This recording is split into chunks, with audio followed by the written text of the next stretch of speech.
ਗੁਰੂ ਰੂ ਪਿਆਰੀ ਸਾਧ ਸੰਗਤ ਜੀ, ਵਾਹਿਗੁਰੂ ਜੀ ਕਾ ਖਾਲਸਾ, ਵਾਹਿਗੁਰੂ ਜੀ ਕੀ ਫਤਿਹ। ਪ੍ਰੋਫੈਸਰ ਪੂਰਨ ਸਿੰਘ ਜੀ ਦੀ ਕਮੋਲਕ ਲਿਖਤ ਆਤਮਾ ਦਾ ਸੰਗੀਤ ਦਾ ਅਗਲਾ ਹਿੱਸਾ ਆਓ ਪਿਆਰ ਨਾਲ ਸਰਵਣ ਕਰੀਏ ਜੀ। ਇਸ ਨੂੰ ਸਮਝਣ ਲਈ ਪਿਛਲੇ ਭਾਗ ਨੂੰ ਸਰਵਣ ਕਰਨ ਦੀ ਕਿਰਪਾਲਤਾ ਕਰਨੀ ਜੀ।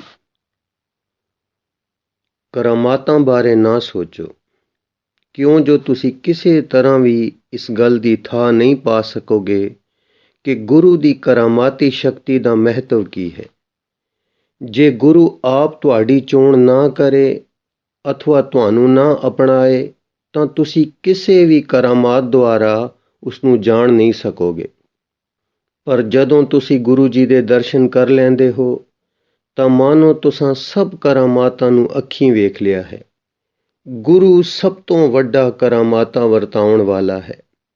ਗੁਰੂ ਤੁਹਾਡੀ ਆਤਮਾ ਦੇ ਅੰਦਰ ਪ੍ਰੇਮ ਨੂੰ ਡੋਲ ਦਿੰਦਾ ਹੈ ਅਤੇ ਤੁਸੀਂ ਅਜਿਹਾ ਕੁਝ ਦੇਖ ਲੈਂਦੇ ਹੋ ਜੋ ਤੁਸੀਂ ਪਹਿਲਾਂ ਕਦੀ ਨਹੀਂ ਵੇਖਿਆ ਹੁੰਦਾ। ਜੇ ਸਵੇਰ ਸਾਰ ਸੂਰਜ ਦਾ ਉਦੈ ਹੋਣਾ, ਚੰਦ ਦਾ ਰਾਤ ਨੂੰ ਚੜ੍ਹਨਾ ਤੇ ਕਾਲੀ ਰਾਤ ਦੇ ਦਿਲ ਵਿੱਚ ਤਾਰਿਆਂ ਦਾ ਜਗਮਗ ਕਰਕੇ ਚਮਕਣਾ ਵੱਡੇ ਕਰਾਮਾਤੀ ਵਿਸਮਾਦ ਨਹੀਂ ਹਨ ਤਾਂ ਇਹ ਹੋਰ ਕੀ ਹਨ। ਜੇ ਇੰਜ ਨਹੀਂ ਹੁੰਦਾ ਤਾਂ ਉਸ ਵਿਵੇਕ ਉੱਤੇ ਲਾਨਤ ਹੈ ਜੋ ਮਨੁੱਖ ਦੀ ਚੇਤਨਾ ਵਿੱਚ ਅਨੰਤ ਦੀ ਧੜਕਣ ਨੂੰ ਨਹੀਂ ਜਗਾਉਂਦਾ ਤੇ ਤੁਹਾਡੇ ਅੰਦਰ ਉਸ ਮਹਾਨ ਵਿਸਮਾਦ ਦੇ ਸੱਚੇ ਰਹੱਸ ਜਾਂ ਗਿਆਨ ਦਾ ਬੋਧ ਨਹੀਂ ਕਰਵਾਉਂਦਾ। ਤੁਹਾਡੇ ਵਿਚਲੀ ਜਾਣਨ ਦੀ ਉਤਸੁਕਤਾ ਤਾਂ ਇੱਕ ਸਿੱਧ ਪੱਧਰੀ ਜਿਹੀ ਗੱਲ ਹੈ। ਇਸ ਨੂੰ ਸੱਚੇ ਗਿਆਨ ਨੂੰ ਪ੍ਰਾਪਤ ਕਰਨ ਦੀ ਲੋੜ ਹੀ ਨਹੀਂ ਪਾਸਦੀ। ਇਹ ਤਾਂ ਹਰ ਵਰਤਾਰੇ ਨੂੰ ਆਪਣੇ ਢੰਗ ਨਾਲ ਹੀ ਨਿਹਾਰ ਕੇ ਗੁਜ਼ਰ ਜਾਂਦੀ ਹੈ। ਚੰਗੀ ਤਰ੍ਹਾਂ ਜਾਣ ਲਓ ਕਿ ਰੋਗੀ ਨੂੰ ਰਾਜ਼ੀ ਕਰ ਦੇਣਾ, ਮੁਰਦੇ ਨੂੰ ਜਿਵਾ ਦੇਣਾ, ਪਾਣੀਆਂ ਉੱਤੇ ਤੁਰਨਾ, ਹਵਾ ਵਿੱਚ ਉੱਡਣਾ, ਮਨੁੱਖਾਂ, ਜਾਨਵਰਾਂ ਤੇ ਕੀੜੀਆਂ ਦੇ ਮਨਾਂ ਨੂੰ ਪੜ੍ਹ ਲੈਣਾ ਤੇ ਜਾਦੂ ਦੀ ਛੜੀ ਨਾਲ ਜੰਗਲੀ ਜਾਨਵਰਾਂ ਨੂੰ ਵਸ ਕਰ ਲੈਣਾ ਆਦਿ, ਇਹ ਸਾਰੀਆਂ ਗੱਲਾਂ ਗੁਪਤ ਅਵਸਥਾ ਬਾਰੇ ਤੁਹਾਡੇ ਅੰਦਰ ਕਿਸੇ ਗੁੱਝੇ ਵਿਸ਼ਵਾਸ ਨੂੰ ਨਹੀਂ ਉਤਪੰਨ ਕਰ ਸਕਦੀਆਂ ਜਾਂ ਤੁਹਾਡੇ ਅੰਦਰ ਉਸ ਵਿਸਮਾਦ ਨੂੰ ਜਗਾ ਸਕਦੀਆਂ ਹੋਣ ਜੋ ਤੁਹਾਡੇ ਕਰਮ ਤੋਂ ਉਤਪੰਨ ਹੁੰਦਾ ਹੈ।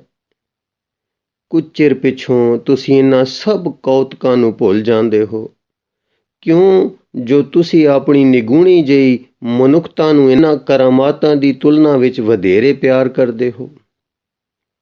ਤੁਸੀਂ ਉਸ ਵਿਸਮਾਦ ਨੂੰ ਹਾਲੀ ਜਾਣਨ ਤੋਂ ਅਸਮਰੱਥ ਹੋ ਜੋ ਉਹਨਾਂ ਮਹਾਂਪੁਰਖਾਂ ਦੀ ਚਰਨ ਧੂੜ ਦੀ ਛੋਹ ਨੂੰ ਪ੍ਰਾਪਤ ਕਰਕੇ ਪ੍ਰਾਪਤ ਹੁੰਦਾ ਹੈ ਤੇ ਜਿਸ ਨੂੰ ਤੁਸੀਂ ਹੁਣ ਤੱਕ ਜਾਣਿਆ ਨਹੀਂ ਹੈ। ਸੱਚੀ ਕਰਾਮਾਤ ਤਾਂ ਉਹ ਹੈ ਜਦੋਂ ਗੁਰੂ ਆਪਣੇ ਦੇਵ ਮੰਡਲ ਵਿੱਚੋਂ ਉਸ ਮਨੁੱਖ ਨੂੰ ਭੇਜਦਾ ਹੈ। ਇਹੋ ਹੀ ਉਸ ਦੀ ਸਭ ਤੋਂ ਵੱਡੀ ਕਰਾਮਾਤ ਹੈ। ਉਹ ਆਪ ਵੀ ਇੱਕ ਕਰਾਮਾਤ ਹੈ। ਉਹ ਸਭ ਯੁੱਗਾਂ ਵਿੱਚ ਸਦਾ ਵਿਆਪਕ ਹੈ। ਜਦੋਂ ਉਹ ਤੁਹਾਡੇ ਵਿਚਕਾਰ ਪ੍ਰਗਟ ਹੁੰਦਾ ਹੈ ਤਾਂ ਉਹ ਉਸ ਤੋਂ ਵੀ ਵਡੇਰਾ ਹੁੰਦਾ ਹੈ ਜੋ ਕਿ ਤੁਸੀਂ ਪਹਿਲਾਂ ਵੇਖਿਆ, ਸੁਣਿਆ ਤੇ ਉਸ ਦੀ ਕਰਨੀ ਦੁਆਰਾ ਜਾਣਿਆ ਹੁੰਦਾ ਹੈ। ਇਸ ਸਭ ਕੁਝ ਹੁੰਦਿਆਂ ਹੋਇਆਂ ਵੀ ਉਹ ਤੁਹਾਡੇ ਵਰਗਾ ਮਨੁੱਖ ਹੀ ਹੁੰਦਾ ਹੈ। ਜੋ ਕੁਝ ਉਹ ਉਚਰਦਾ ਹੈ ਸੱਤ ਹੋ ਜਾਂਦਾ ਹੈ ਤੇ ਨੇਤਰ ਫੋਰ ਵਿੱਚ ਜਿਸ ਨੂੰ ਵੀ ਉਸ ਦੀ ਛੋਹ ਮਾਤਰ ਪ੍ਰਾਪਤ ਹੁੰਦੀ ਹੈ ਉਹ ਸੰਪੂਰਨ ਹੋ ਨਿਬੜਦਾ ਹੈ। ਯਾਦ ਕਰੋ ਉਸ ਦੇ ਵਿਸਮਾਦ ਨੂੰ ਜੋ ਮਨੁੱਖਤਾ ਵਿੱਚ ਸਦੀਆਂ ਤੋਂ ਵਾਪਰਦਾ ਆ ਰਿਹਾ ਹੈ, ਪਰ ਤੁਸੀਂ ਉਹ ਕੁਝ ਨਹੀਂ ਕਰ ਸਕਦੇ ਜੋ ਉਸਨੇ ਕਰ ਵਿਖਾਇਆ ਸੀ, ਨਾ ਹੀ ਉਸ ਤਰ੍ਹਾਂ ਉਹ ਕੁਝ ਕਰ ਸਕਦੇ ਹੋ ਜਿਸ ਤਰ੍ਹਾਂ ਉਸਨੇ ਉਹ ਕੁਝ ਕੀਤਾ ਸੀ। ਇਸ ਲਈ ਆਪਣੇ ਆਪ ਨੂੰ ਉਸ ਦੀ ਰਚਨਾ ਦੇ ਵਿਸਮਾਦ ਵਿੱਚੋਂ ਢੂੰਡੋ ਅਤੇ ਜੇ ਤੁਸੀਂ ਸੱਚੀ ਮੁੱਚੀ ਇਸ ਨੂੰ ਤੱਕਦੇ ਹੋ ਤੇ ਇਸ ਗੱਲ ਦੀ ਉਡੀਕ ਕਰ ਸਕਦੇ ਹੋ ਤਾਂ ਤੁਹਾਡੀ ਆਪਣੀ ਅਗਿਆਤ ਹੋਣੀ ਦੇ ਵਿਸਮਾਦ ਦਾ ਵੀ ਕੋਈ ਅੰਤ ਨਹੀਂ ਹੋ ਸਕਦਾ। ਮਨੁੱਖ ਦਾ ਮਨ ਇਸ ਤਰ੍ਹਾਂ ਦੇ ਵਿਸਮਾਦੀ ਚਮਤਕਾਰਾਂ ਨਾਲ ਭਰ ਜਾਂਦਾ ਹੈ ਜਿਵੇਂ ਉਹ ਉਸ ਪ੍ਰਕਾਸ਼ ਨੂੰ ਤੱਕ ਰਿਹਾ ਹੋਵੇ ਜੋ ਉਸਨੇ ਪਹਿਲਾਂ ਕਦੀ ਨਹੀਂ ਵੇਖਿਆ, ਜਿਵੇਂ ਉਹ ਉਸ ਆਵਾਜ਼ ਨੂੰ ਸੁਣ ਰਿਹਾ ਹੋਵੇ ਜਿਹੜੀ ਪਹਿਲਾਂ ਉਸ ਕਦੀ ਨਹੀਂ ਸੁਣੀ। ਤੁਸੀਂ ਉਹਨਾਂ ਨਾਮਾਂ ਨੂੰ ਸੁਣਦੇ ਹੋ ਜਿਸ ਦਾ ਪਹਿਲੇ ਕਦੀ ਕਿਸੇ ਉਚਾਰਨ ਨਹੀਂ ਸੀ ਕੀਤਾ। ਤੁਹਾਡੀ ਆਤਮਾ ਅੰਦਰ ਉਹ ਵਜਦ ਉਲਾਰਾ ਆਉਂਦਾ ਹੈ ਜਿਸ ਨੂੰ ਪਹਿਲਾਂ ਕਦੀ ਵੀ ਕਿਸੇ ਨੇ ਅਨੁਭਵ ਨਹੀਂ ਸੀ ਕੀਤਾ। ਤੁਹਾਡੇ ਹਿਰਦੇ ਅੰਦਰ ਤੁਹਾਡੇ ਆਪੇ ਜੀਵਨ ਅਤੇ ਮੌਤ ਦੇ ਨਵੇਂ ਅਰਥਾਂ ਦਾ ਸੰਚਾਰ ਹੁੰਦਾ ਹੈ, ਜਿਨ੍ਹਾਂ ਦਾ ਬੋਧ ਤੁਹਾਨੂੰ ਪਹਿਲਾਂ ਕਦੇ ਨਹੀਂ ਸੀ ਹੋਇਆ। ਤੁਹਾਨੂੰ ਆਪਣੇ ਆਪੇ ਦਾ ਆਪਣੇ ਆਪ ਹੀ ਬੋਧ ਹੋ ਜਾਂਦਾ ਹੈ ਤੇ ਤੁਹਾਨੂੰ ਇਸ ਬਾਰੇ ਕਿਸੇ ਕੋਲੋਂ ਪੁੱਛ ਸਕਣ ਦੀ ਲੋੜ ਬਾਕੀ ਨਹੀਂ ਰਹਿੰਦੀ। ਇਹ ਤਾਂ ਤੁਸੀਂ ਜਾਣਦੇ ਹੀ ਹੋ ਕਿ ਵਿਸ਼ਵਾਸ ਸਦਾ ਅੰਨੇ ਹੁੰਦੇ ਹਨ, ਪਰ ਇਹ ਅੰਨਾ ਪਾਣੀ ਹੈ ਜੋ ਕਿਸੇ ਸਵਰਗ ਦੀ ਛੋਹ ਦੁਆਰਾ ਆਪਣੇ ਅਗਲੇਰੇ ਮਾਰਗ ਨੂੰ ਅਨੁਭਵ ਕਰ ਸਕਦਾ ਹੈ। ਇਹ ਅੰਧ ਵਿਸ਼ਵਾਸ ਤਾਂ ਟਟੋਲ ਕੇ ਇੱਕ ਕਦਮ ਅੱਗੇ ਵੱਧਦਾ ਲੱਖਾਂ ਤਾਰਿਆਂ ਤੋਂ ਪਰੇ ਜਾਂਦੇ ਮਾਰਗ ਤੱਕ ਚੰਗੀ ਤਰ੍ਹਾਂ ਪਹੁੰਚ ਸਕਦਾ ਹੈ, ਪਰ ਇਸ ਦੀ ਤੁਲਨਾ ਵਿੱਚ ਇੱਕ ਅਜਿਹੀ ਵਿਅਰਥ ਇੱਛਾ ਜੋ ਮਨ ਦੀਆਂ ਅੱਖਾਂ ਦੇ ਟੁੱਟੇ ਫੁੱਟੇ ਦੀਵੇ ਜਾਂ ਵਿਵੇਕ ਦੀ ਹਨੇਰੀ ਰਾਤ ਵਿੱਚ ਉੱਥੇ ਪੁੱਜਣਾ ਲੋਚਦੀ ਹੈ, ਨੂੰ ਇਹ ਮਾਰਗ ਦਿਖਾਈ ਨਹੀਂ ਦੇ ਸਕਦਾ। ਇਹ ਵਾਟ ਬੜੀ ਲੰਮੇਰੀ ਹੈ ਤੇ ਪ੍ਰੇਮ ਦੇ ਪਾਤਸ਼ਾਹ ਦਾ ਮਹਿਲ ਬੜੀ ਦੂਰ ਹੈ। ਭਾਵੇਂ ਤੁਸੀਂ ਅੰਨੇ ਹੋ ਜਾਂ ਲੰਗੜੇ, ਇਸਤਰੀ ਹੋ ਜਾਂ ਪੁਰਸ਼, ਉਠੋ, ਕਿਉਂ ਜੋ ਇਸ ਮਾਰਗ ਉੱਤੇ ਤੁਸੀਂ ਆਪਣੇ ਪੈਰਾਂ ਨਾਲ ਹੀ ਚੱਲਣਾ ਹੈ। ਤੁਹਾਡੀ ਇਸ ਹਨੇਰੀ ਯਾਤਰਾ ਵਿੱਚ ਰੋਸ਼ਨੀ ਤੁਹਾਡੇ ਸਿਰ ਉੱਤੇ ਚਾਨਣ ਕਰਦੀ ਹੈ ਅਤੇ ਤੁਹਾਡੇ ਹੱਥਾਂ ਨੂੰ ਵੀ ਇਸ ਮਾਰਗ ਦੀ ਸੋਝੀ ਕਰਾਉਂਦੀ ਹੈ। ਇਸ ਲਈ ਜਗਿਆਸੂਓ, ਜਦੋਂ ਮੈਂ ਤੁਹਾਨੂੰ ਇਹ ਗੱਲ ਕਹਿੰਦਾ ਹਾਂ ਤਾਂ ਮੇਰੀ ਗੱਲ ਤੇ ਭਰੋਸਾ ਕਰੋ। ਇਸ ਸੰਸਾਰ ਤੋਂ ਪਰੇ ਵੀ ਇੱਕ ਸੰਸਾਰ ਹੈ, ਇਸ ਸੂਰਜ ਤੋਂ ਪਰੇ ਵੀ ਇੱਕ ਸੂਰਜ ਹੈ ਤੇ ਇਸ ਜੀਵਨ ਤੋਂ ਪਰੇ ਵੀ ਇੱਕ ਜੀਵਨ ਹੈ। ਤੁਹਾਡੇ ਸੰਸਾਰ ਦੇ ਵਰਤਮਾਨ ਯਥਾਰਥ ਰੂਪੀ ਖਿਡੌਣੇ ਉੱਥੇ ਬੜੇ ਧੁੰਦਲੇ ਪ੍ਰਤੀਤ ਹੋਣਗੇ। ਸ਼ਾਇਦ ਤੁਸੀਂ ਇਹਨਾਂ ਨੂੰ ਯਾਦ ਵੀ ਨਾ ਕਰ ਸਕੋ ਤੇ ਜਿਹੜੀਆਂ ਨਬੀ, ਅਵਤਾਰਾਂ ਤੇ ਸਿੱਧਕਵਾਨਾਂ ਵੱਲੋਂ ਦਸੀਆਂ ਗੱਲਾਂ ਸਾਨੂੰ ਚਾਵਲੇ, ਵਹਿਮ ਤੇ ਕਪੋਲ ਕਲਪਨਾ ਜਾਪਦੀਆਂ ਹਨ, ਉਹ ਸੰਸਾਰ ਵਿੱਚ ਪੁੱਜ ਕੇ ਵੱਡੇ ਯਥਾਰਥ ਸਿੱਧ ਹੁੰਦੇ ਹਨ।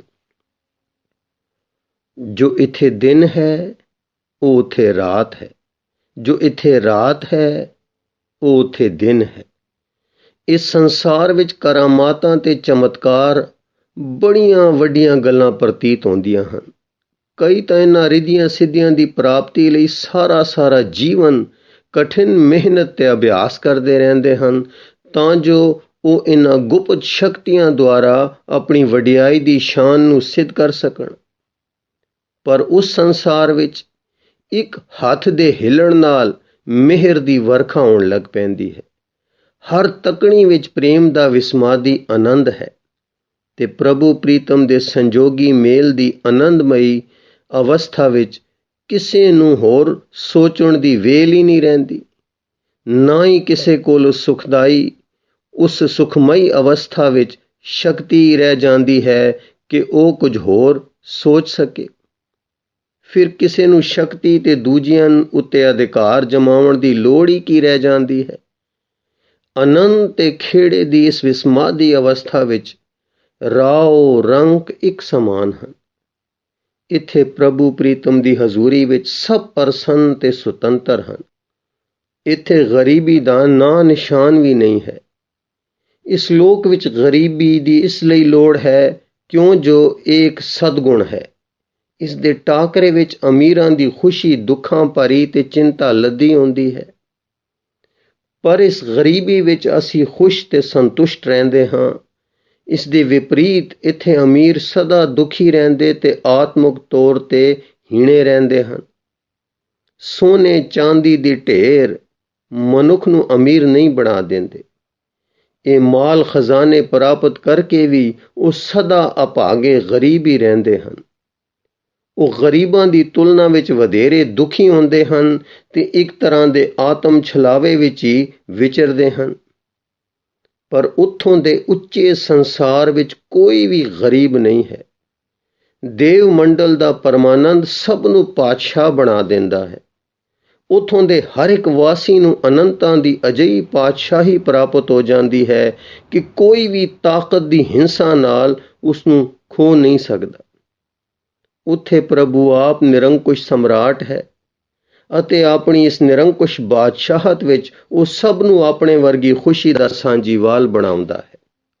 ਅਸਲ ਵਿੱਚ ਉਹਨਾਂ ਲੋਕਾਂ ਦੀ ਦ੍ਰਿਸ਼ਟੀ ਹੀ ਕੰਗਲੀ ਤੇ ਨੀਵੇਂ ਆਉਂਦੀ ਹੈ ਜੋ ਦੂਜਿਆਂ ਨੂੰ ਨੀਵੇਂ, ਦੁਖੀ ਤੇ ਰਿੰਗਣ ਵਾਲੇ ਜੀਵ ਮੰਨਦੇ ਹਨ, ਜੋ ਉਹਨਾਂ ਅਨੁਸਾਰ ਪਤਿਤਾਂ ਤੇ ਨਰਕ ਨਿਵਾਸੀਆਂ ਵਰਗਾ ਜੀਵਨ ਬਤੀਤ ਕਰ ਰਹੇ ਹਨ। ਅਜਿਹੇ ਲੋਕ ਆਪਣੇ ਆਪ ਨੂੰ ਉਹਨਾਂ ਤੋਂ ਉਚੇਰੇ ਤੇ ਉੱਤਮ ਹੋਣ ਦੇ ਭਰਮ ਵਿੱਚ ਫਾਥੇ ਰਹਿੰਦੇ ਹਨ। ਤੁਹਾਡੇ ਵਿੱਚੋਂ ਉਹ ਜੋ ਗਰੀਬ ਬਣ ਕੇ ਪ੍ਰਭੂ ਤੱਕ ਪੁੱਜਣ ਲਈ ਯਤਨਸ਼ੀਲ ਹਨ ਤੇ ਉਹ ਜਿਹੜੇ ਅਮੀਰ ਬਣ ਕੇ ਦੂਜਿਆਂ ਦੀ ਲੁੱਟ ਖਸੁੱਟ ਕਰ ਰਹੇ ਹਨ ਤੇ ਰੱਬ ਤੱਕ ਪੁੱਜਣਾ ਲੋਚਦੇ ਹਨ, ਦੋਵੇਂ ਹੀ ਆਤਮਿਕ ਪ੍ਰਕਾਸ਼ ਦੇ ਅਨੁਭਵ ਤੋਂ ਕੋਰੇ ਹਨ ਅਤੇ ਉਸ ਬਾਰੇ ਉਹਨਾਂ ਨੂੰ ਕੁਝ ਵੀ ਗਿਆਨ ਨਹੀਂ ਹੈ। ਅਮੀਰ ਤਾਂ ਇਸ ਬਾਰੇ ਮੁਰਦਾਹਾਰ ਹਨ ਤੇ ਗਰੀਬ ਹਾਲੀ ਉੱਥੋਂ ਤੱਕ ਨਹੀਂ ਪਹੁੰਚੇ। ਤੁਹਾਡੀ ਇਹ ਪੁੱਛ ਤੇ ਭਾਲ ਹਾਲੀ ਬੜੀ ਨਿਮਾਣੀ ਹੈ ਤੇ ਇਸ ਨੂੰ ਪਰਲੋਕ ਦੇ ਯਥਾਰਥ ਬਾਰੇ ਕੁਝ ਵੀ ਪਤਾ ਨਹੀਂ ਹੈ, ਕਿਉਂ ਜੋ ਇਸ ਬਾਰੇ ਜੋ ਤੁਸੀਂ ਸੋਚ ਰਹੇ ਹੋ ਪਰਲੋਕ ਦਾ ਯਥਾਰਥ ਇਸ ਤੋਂ ਬਿਲਕੁਲ ਵੱਖਰਾ ਹੈ। ਕੇਵਲ ਜੀਵਨ ਤੇ ਮਰਨ ਦੇ ਕੁਝ ਵੀ ਸਿੱਟੇ ਨਹੀਂ ਨਿਕਲ ਸਕਦੇ ਤੇ ਧਨ ਸੰਪਤੀ ਨੂੰ ਜੋੜਨਾ ਤੇ ਇਸ ਦਾ ਮੁੜ ਨਿਵੇਸ਼ ਕਰਨਾ ਵੀ ਵਿਅਰਥ ਦਾ ਮਨੋਰਥ ਹੈ। ਜੇ ਤੁਸੀਂ ਗੁਰੂ ਦੇ ਨੇੜੇ ਹੋ ਤਾਂ ਆਪਣੇ ਆਪ ਨੂੰ ਗਰੀਬ ਸਮਝਣ ਤੇ ਅਮੀਰ ਹੋ ਕੇ ਉਸ ਦੇ ਨੇੜੇ ਰਹਿਣ ਵਿੱਚ ਕੋਈ ਅੰਤਰ ਨਹੀਂ ਹੈ। ਪਰ ਕਿਸੇ ਦਾ ਦਮਨ ਨਾ ਕਰੋ, ਕਿਸੇ ਨੂੰ ਦੁੱਖ ਨਾ ਪਹੁੰਚਾਓ, ਕਿਸੇ ਨੂੰ ਸੱਟ ਨਾ ਮਾਰੋ, ਕਿਸੇ ਦਾ ਦਿਲ ਨਾ ਤੋੜੋ, ਕਿਸੇ ਵੀ ਇਸਤਰੀ ਪੁਰਸ਼ ਦੀ ਆਤਮਾ ਦੀ ਸੁੰਦਰਤਾ ਨੂੰ ਭੰਗ ਨਾ ਕਰੋ, ਕਿਉਂ ਜੋ ਕੋਈ ਵੀ ਉਹ ਜਿਸ ਦੇ ਦਿਲ ਵਿੱਚ ਦਇਆ ਨਹੀਂ ਹੈ ਪ੍ਰਭੂ ਪ੍ਰੀਤਮ ਦੇ ਨੇੜੇ ਨਹੀਂ ਹੋ ਸਕਦਾ। ਪਹਿਲਾਂ ਦੂਜਿਆਂ ਨੂੰ ਸੁਤੰਤਰਤਾ ਦਿਓ ਤੇ ਫਿਰ ਉਹਨਾਂ ਦੀ ਖੁਸ਼ੀ ਦੇ ਆਪ ਸਾਂਝੀਵਾਲ ਬਣੋ। ਇਹੋ ਹੀ ਮਨੁੱਖ ਹੋਣ ਦੀ ਸਭ ਤੋਂ ਵੱਡੀ ਲੋੜੀਂਦੀ ਵਿਸ਼ੇਸ਼ਤਾ ਹੈ। ਸਭ ਦੇਵਤਿਆਂ ਵਾਲੇ ਸਦਗੁਣ ਤਾਂ ਆਤਮਿਕ ਅਨੁਭਵ ਦੀ ਪ੍ਰਾਪਤੀ ਤੋਂ ਪਿੱਛੋਂ ਦੀਆਂ ਗੱਲਾਂ ਹਨ। ਪ੍ਰੇਮ ਸਭ ਤੋਂ ਪਹਿਲਾ ਗੁਣ ਹੈ ਤੇ ਫਿਰ ਸਭ ਗੁਣ ਇਸ ਵਿੱਚ ਪਿੱਛੋਂ ਜਾ ਕੇ ਸਮਿਲਿਤ ਹੋ ਜਾਂਦੇ ਹਨ। ਦੇਵ ਮੰਡਲ ਵਿੱਚ ਦਇਆ ਹੀ ਪ੍ਰਧਾਨ ਹੈ, ਖਿਮਾ ਹੀ ਨਿਆਂ ਹੈ ਤੇ ਪ੍ਰੇਮ ਦਾ ਨੇਮ ਹੀ ਪੂਰਨ ਸੁਤੰਤਰਤਾ ਹੈ। ਪਰ ਸੰਚਿਤ ਹੋਣਾ ਹੀ ਪ੍ਰਭੂ ਦੀ ਸੱਚੀ ਸੇਵਾ ਹੈ। ਜੇ ਤੁਸੀਂ ਦਲੀਲ ਨਾਲ ਹੀ ਇਹ ਗੱਲ ਸਿੱਧ ਕਰਨੀ ਹੈ ਕਿ ਮੇਰਾ ਨਿਸ਼ਚਾ ਹੈ ਜਾਂ ਨਹੀਂ ਅਤੇ ਫਿਰ ਇਸ ਭਰੋਸੇ ਦੀ ਵਿਆਖਿਆ ਕਰਨਾ ਕਿ ਇਹ ਕੁਝ ਹੈ ਤੇ ਉਹ ਕੁਝ ਨਹੀਂ ਤੇ ਇਸ ਨੂੰ ਇਤਨਾ ਹੋਣਾ ਚਾਹੀਦਾ ਹੈ, ਆਦਿ ਸਭ ਫੋਕਟ ਗੱਲਾਂ ਹਨ। ਜੇ ਇਸ ਵਿਸ਼ਵਾਸ ਨੂੰ ਇੱਛਾ ਸ਼ਕਤੀ ਦੇ ਸੰਕਲਪ, ਪ੍ਰਤਿਗਿਆ ਤੇ ਸੁਚੇਤ ਰਹਿ ਕੇ ਹੀ ਕਾਇਮ ਰੱਖਣਾ ਹੈ ਤਾਂ ਵੀ ਇਹ ਬੇਲੋੜੀ ਗੱਲ ਹੈ। ਅਜਿਹੀ ਹਾਲਤ ਵਿੱਚ ਇਸ ਵਿੱਚ ਪ੍ਰਭੂ ਪ੍ਰੀਤਮ ਦੇ ਆਪ ਮੁਹਾਰੇ ਸਹਿਜ ਪ੍ਰੇਮ ਦੀ ਮਿਠਾਸ ਨਹੀਂ ਆ ਸਕਦੀ। ਉਸ ਧਰਮ ਦਾ ਜਿਸ ਨੂੰ ਖਰੀਦਿਆ ਜਾ ਸਕਦਾ ਹੈ ਜਾਂ ਵੱਡਾ ਮੁੱਲ ਤਾਰ ਕੇ ਪ੍ਰਾਪਤ ਕੀਤਾ ਜਾਂਦਾ ਹੈ ਕੋਈ ਮਹੱਤਵ ਨਹੀਂ ਹੋ ਸਕਦਾ, ਕਿਉਂ ਜੋ ਮੇਰੇ ਲਈ ਨਹੀਂ ਹੈ ਉਹ ਮੇਰਾ ਹੋ ਵੀ ਨਹੀਂ ਸਕਦਾ। ਜਦੋਂ ਕੋਈ ਮਨੁੱਖ ਸੂਰਜ ਨੂੰ ਤੱਕ ਲੈਂਦਾ ਹੈ ਤਾਂ ਉਸ ਦੇ ਰਾਤ ਦੇ ਹਨੇਰੇ ਦੇ ਸਭ ਡਰ ਭਾਵ ਉੱਡ ਪੁੱਡ ਜਾਂਦੇ ਹਨ। ਵਿਸ਼ਵਾਸ ਤਾਂ ਸਿੱਧਾ ਤੇ ਪ੍ਰਤੱਖ ਰੂਪ ਦਾ ਗੁਰੂ ਦਾ ਬਖਸ਼ਿਆ ਗਿਆਨ ਹੈ। ਇਹ ਇਸੇ ਤਰ੍ਹਾਂ ਦਾ ਗਿਆਨ ਜਾਂ ਬੋਧ ਹੁੰਦਾ ਹੈ ਜਿਵੇਂ ਤੁਸੀਂ ਆਪਣੇ ਸਫ਼ਰ ਵਿੱਚ ਆਪਣੇ ਸ਼ਹਿਰ, ਮੁਹੱਲੇ, ਘਰ ਤੇ ਸਨੇਹੀ ਮਿੱਤਰਾਂ ਬਾਰੇ ਜਾਣਦੇ ਹੋ। ਇਹ ਕੋਈ ਇਸ ਤਰ੍ਹਾਂ ਦਾ ਨਿੱਜੀ ਗਿਆਨ ਨਹੀਂ ਜੋ ਤੁਹਾਨੂੰ ਇਹ ਦੱਸਦਾ ਹੈ ਕਿ ਤੁਸੀਂ ਇਸ ਤਰ੍ਹਾਂ ਦੇ ਕਿੰਨੇ ਸਫ਼ਰ ਕੀਤੇ ਹਨ, ਨਾ ਹੀ ਤੁਹਾਡੀ ਸਿਮਰਨ ਸ਼ਕਤੀ ਦਾ ਕੋਈ ਅੰਸ਼ ਜਾਂ ਭਾਗ ਹੁੰਦਾ ਹੈ। ਆਤਮਿਕ ਯਥਾਰਥ ਤਾਂ ਤੁਹਾਡੀ ਅੰਤਰੀਵ ਸਿਮਰਤੀ ਜਾਂ ਯਾਦ ਸ਼ਕਤੀ ਦੇ ਤੱਤ ਹੁੰਦੇ ਹਨ। ਤੁਸੀਂ ਸੂਰਜ ਤੇ ਚੰਦਰਮਾ ਨੂੰ ਆਕਾਸ਼ ਵਿੱਚ ਚੜ੍ਹਦਿਆਂ ਤੱਕਦੇ ਹੋ, ਤਾਰਿਆਂ ਨੂੰ ਦੇਖਦੇ ਹੋ ਅਤੇ ਫਿਰ ਛਾਤੀ ਤੇ ਹੱਥ ਰੱਖ ਕੇ ਕਹਿ ਦਿੰਦੇ ਹੋ ਕਿ ਇਹ ਹਾਂ ਮੈਂ ਜੋ ਸਭ ਕੁਝ ਵੇਖ ਰਿਹਾ ਹਾਂ। ਪਰ ਤੁਸੀਂ ਇਹ ਨਹੀਂ ਵੇਖ ਸਕਦੇ ਕਿ ਤੁਹਾਡੇ ਅੰਦਰ ਅਤੇ ਬਾਹਰ, ਅੱਗੇ ਅਤੇ ਪਿੱਛੇ, ਸੱਜੇ ਅਤੇ ਖੱਬੇ ਪ੍ਰਭੂ ਆਪ ਖੜਾ ਹੈ। ਜੇ ਤੁਹਾਡੀ ਸਿਮਰਨ ਸ਼ਕਤੀ ਵਿੱਚ ਪਰਮੇਸ਼ਰ ਮੌਜੂਦ ਨਹੀਂ ਹੈ ਜਾਂ ਅਜਿਹਾ ਆਭਾਸ ਤੁਹਾਨੂੰ ਨਹੀਂ ਆਉਂਦਾ ਤਾਂ ਮੈਂ ਤੁਹਾਨੂੰ ਸੱਚ ਆਖਦਾ ਹਾਂ ਕਿ ਤੁਹਾਡਾ ਵਿਸ਼ਵਾਸ ਤਾਂ ਇੱਕ ਮੋਮ ਦਾ ਖਿਡੌਣਾ ਹੈ। ਤੁਸੀਂ ਹਾਲੇ ਉਸ ਨੰਨੇ ਬੱਚੇ ਜਿੰਨਾ ਵੀ ਗਿਆਨ ਨਹੀਂ ਰੱਖਦੇ ਜਿਸ ਨੂੰ ਆਪਣੇ ਨਾਮ ਤੇ ਆਪਣੀ ਮਾਤਾ ਦੀ ਹੋਂਦ ਦੀ ਵੀ ਸੁੱਧ ਨਹੀਂ ਹੈ। ਇਸ ਲਈ ਤੁਸੀਂ ਆਪਣੀ ਜਵਾਨੀ ਦੀ ਭਰਪੂਰ ਅਵਸਥਾ ਦੇ ਆਉਣ ਤੱਕ ਮਿਹਨਤ ਕਰੋ ਤੇ ਯਕੀਨ ਕਰੋ ਕਿ ਸੜਕ ਦੇ ਉਸ ਮੋੜ ਤੇ ਪੁੱਜਣ ਤੱਕ ਮੈਂ ਤੁਹਾਨੂੰ ਅਚੰਭਿਤ ਕਰ ਦੇਵਾਂਗਾ। ਫਿਰ ਦੁਹਰਾ ਦੇਈਏ, ਜੇ ਤੁਹਾਡੀ ਸਿਮਰਨ ਸ਼ਕਤੀ ਵਿੱਚ ਪਰਮੇਸ਼ਰ ਮੌਜੂਦ ਨਹੀਂ ਹੈ ਜਾਂ ਅਜਿਹਾ ਆਭਾਸ ਤੁਹਾਨੂੰ ਨਹੀਂ ਆਉਂਦਾ, ਤਾਂ ਮੈਂ ਤੁਹਾਨੂੰ ਸੱਚ ਆਖਦਾ ਹਾਂ ਕਿ ਤੁਹਾਡਾ ਵਿਸ਼ਵਾਸ ਤਾਂ ਇੱਕ ਮੋਮ ਦਾ ਖਿਡੌਣਾ ਹੈ। ਤੁਸੀਂ ਹਾਲੇ ਉਸ ਨੰਨੇ ਬੱਚੇ ਜਿੰਨਾ ਵੀ ਗਿਆਨ ਨਹੀਂ ਰੱਖਦੇ ਜਿਸ ਨੂੰ ਆਪਣੇ ਨੇਮ ਤੇ ਆਪਣੀ ਮਾਤਾ ਦੀ ਹੋਂਦ ਦੀ ਵੀ ਸੁੱਧ ਨਹੀਂ ਹੈ। ਇਸ ਲਈ ਤੁਸੀਂ ਆਪਣੀ ਜਵਾਨੀ ਦੀ ਭਰਪੂਰ ਅਵਸਥਾ ਦੇ ਆਉਣ ਤੱਕ ਮਿਹਨਤ ਕਰੋ ਤੇ ਯਕੀਨ ਕਰੋ ਕਿ ਸੜਕ ਦੇ ਉਸ ਮੋੜ ਉੱਤੇ ਪੁੱਜਣ ਤੱਕ ਮੈਂ ਤੁਹਾਨੂੰ ਅਚੰਭਿਤ ਕਰ ਦੇਵਾਂਗਾ। ਜਦੋਂ ਤੁਹਾਡੇ ਨੈਣ ਮੇਰੇ ਨੈਣਾਂ ਵਿੱਚ ਤੱਕ ਸਕਣਗੇ ਤੇ ਉਹਨਾਂ ਵਿੱਚ ਪ੍ਰੇਮ ਦੀ ਜੋਤੀ ਜਗ ਪਵੇਗੀ, ਤਾਂ ਤੁਹਾਡੇ ਦਿਲ ਦੇ ਮੰਦਰ ਵਿੱਚ ਵੀ ਵਿਸ਼ਵਾਸ ਦਾ ਦੀਪਕ ਬਲ ਉੱਠੇਗਾ। ਹੁਣ ਤੁਸੀਂ ਜਾਗਦੇ ਹੋਵੋ ਜਾਂ ਸੁੱਤੇ, ਧੂੜ ਵਿੱਚ ਅੱਟੇ ਹੋਵੋ ਜਾਂ ਸੁਖ ਨੀਂਦ ਦੀ ਅਵਸਥਾ ਵਿੱਚ ਹੋਵੋ, ਗਰੀਬ ਹੋਵੋ ਜਾਂ ਅਮੀਰ, ਰਾਜਾ ਹੋਵੋ ਜਾਂ ਕਿਰਸਾਨ, ਤੁਹਾਨੂੰ ਗਿਆਨ ਹੋ ਜਾਵੇਗਾ ਕਿ ਤੁਸੀਂ ਕਿਸੇ ਹੋਰ ਮਾਰਗ ਰਾਹੀਂ ਮੈਨੂੰ ਪ੍ਰਾਪਤ ਨਹੀਂ ਸੀ ਕਰ ਸਕਦੇ। ਫਿਰ ਤੁਹਾਨੂੰ ਇਸ ਗੱਲ ਦੀ ਵੀ ਸੋਝੀ ਹੋ ਜਾਵੇਗੀ ਕਿ ਅਮੀਰੀ ਤੇ ਗਰੀਬੀ ਤਾਂ ਤੁਹਾਡੀ ਮਨ ਦੀ ਖੁਸ਼ੀ ਅਨੁਸਾਰ ਪਹਿਨੇ ਗਏ ਕੱਪੜੇ ਤੇ ਗਹਿਣੇ ਹਨ। ਤੁਹਾਨੂੰ ਕਿਸੇ ਦਿਨ ਅਮੀਰ ਹੋਣਾ ਤੇ ਕਿਸੇ ਦਿਨ ਗਰੀਬ ਹੋਣਾ ਚੰਗਾ ਲੱਗੇਗਾ। ਗੁਰੂ ਰੂ ਪਿਆਰੀ ਸਾਧ ਸੰਗਤ ਜੀ, ਇਸ ਲੇਖ ਦਾ ਅਗਲਾ ਭਾਗ ਆਪ ਜੀ ਨੂੰ ਅੱਗੇ ਸਰਵਣ ਕਰਾਉਣ ਦੀ ਕੋਸ਼ਿਸ਼ ਕਰਾਂਗੇ ਜੀ। ਵਾਹਿਗੁਰੂ ਜੀ ਕਾ ਖਾਲਸਾ, ਵਾਹਿਗੁਰੂ ਜੀ ਕੀ ਫਤਿਹ।